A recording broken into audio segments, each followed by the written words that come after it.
Am I a spaceman? Do I belong to a new race on Earth bred by men from outer space in embraces with Earth women?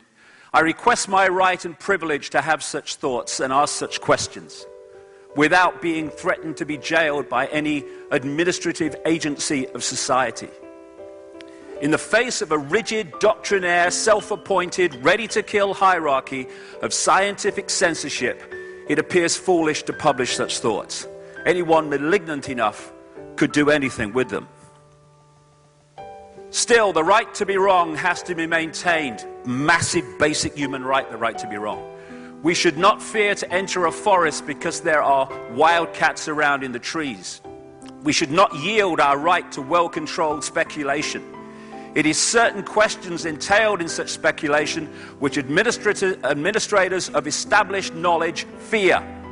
But in entering the cosmic age, we should certainly insist on the right to ask new, even silly questions without being molested.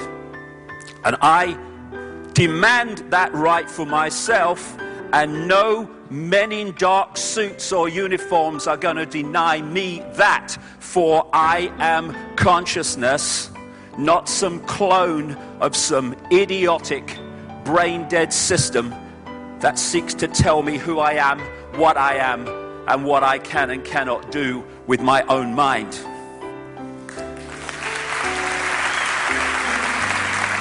So,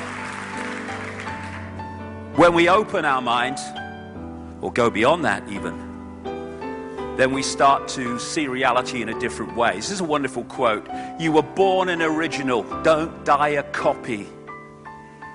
So many people do that. They go through their lives thinking the norm in society is the only possible perception of reality. And because the majority appear to believe it, therefore by definition it must be true. Truth does not change because it is or is not believed by the majority of the people. As Gandhi said, even if you are in a minority of one, the truth is still the truth. Or as this proverb says, the multitude is always wrong. And invariably, when you look through what we call history, it turns out that way. It is the people who have challenged that have moved us forward in terms of our understanding of who we are and the nature of the world we live in. Few centuries ago, the majority believed. Why? Because those people perceived to be all-knowing. The scientists and religious people of the day said the earth was flat, and if you went too far, you'd fall off the edge. And people were jailed and vilified for saying, actually, it's a sphere. And then when the evidence becomes overwhelming that the earth is actually a sphere, then that becomes the new norm, and now anyone who says that it's flat is now ridiculed for believing that. The difference is, what is the norm accepted in society at any one time? And that's the truth that people follow. We live in a world of conflict and war and famine, where people, a few people, control and hijack the wealth at the expense of the vast majority. We live in a world which, take a step back, deep breath, look at it again, is utterly bloody insane. And we're asked to believe, and so many people do, that we are somehow at the cutting edge of human evolution. We're nowhere near the edge of what is possible and what is there to be known. But the norms are very powerful, especially when, from cradle to grave, we are constantly manipulated and confused with contradictory information, and when we're pressured to believe it, otherwise we'll get ridiculed or condemned for being different. And we are in a situation, a world brilliantly described by this man, Michael Ellner. Just look at us. Everything is backwards. Everything is upside down. Doctors destroy health, lawyers destroy justice, universities destroy knowledge, governments destroy freedom, the major media destroys information, and religions destroy spirituality. That's where we are.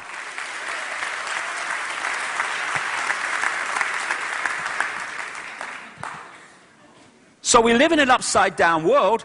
Why? That's what I asked 20 years ago. And the answers are amazing when you start to take back the camouflage that's put before us. All the way through our lives, we are being given instructions, we're being given directions, and basically the world has been turned into a maze of confusion. And it's done to keep us from the simple truths, because complexity is there to stop us finding those simple truths. But when you connect the dots between apparently unconnected people, situations, organizations, world events, and you start to see how they fit together, suddenly this bewildering, confusing world starts to take on a much clearer dimension. Because only by connecting the dots over, as you'll see today, a vast range of subjects and situations and people, can you start to see why the world is upside down, why it is as it is. And crucially, behind that complexity, those smoke screens of complexity, why behind that is an amazing revelation of who we are and the nature of life.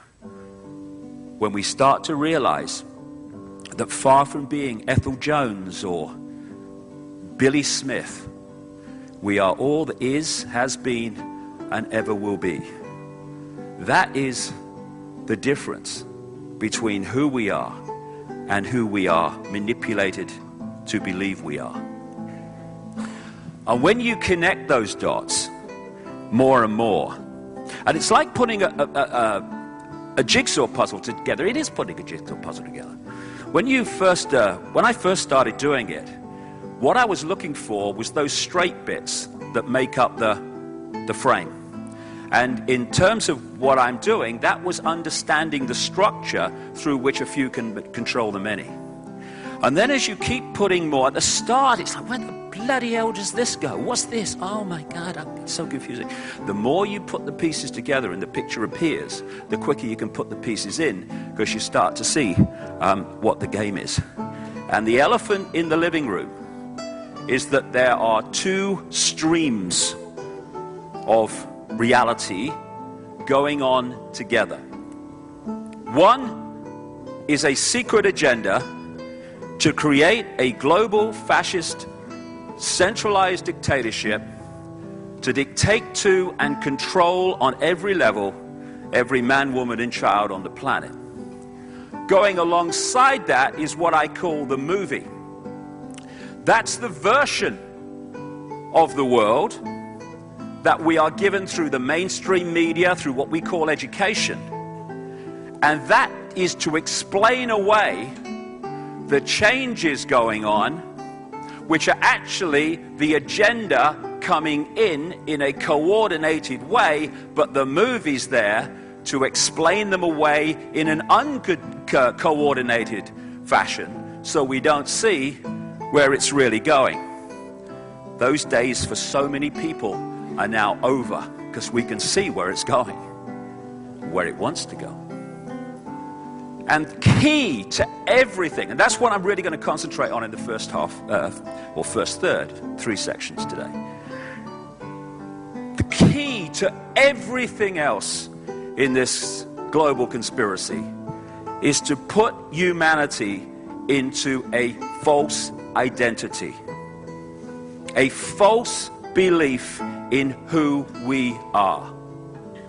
It has to get us to see ourselves in terms of little me, powerlessness. What can I do? I'm just Joe Public. And I'm just Ethel Jones or Charlie Smith. That's who I am. I'm the reflection in the mirror. That's me. I have no power. When in fact, we are infinite consciousness having an experience as Charlie Smith or Ethel Jones.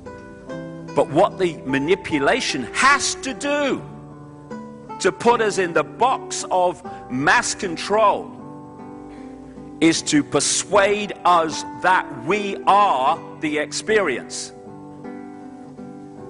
And they've done it brilliantly, so far. And when we accept that, this is the state that we're put in energetically, what I call the eggshell. Instead of accessing the infinity of knowledge, understanding, awareness, love, all-knowing, that it is possible to access, because that's who we are, we close down. And what do we say? We close our minds. We close our minds and we operate on a fraction of who we are. Compared with the infinity of who we are, we close in on a fraction that is nothing less than the village idiot by comparison. And only by putting us in this state of a consciousness, if you can call it that, state of mind, more accurate, can the few control the many on the scale that they have and do. You know, I have this thing, I just mentioned it a few minutes ago, when you go, we get so close to things, and therefore they become so normal that we never question them. Take a deep breath, take a step back, look at it again.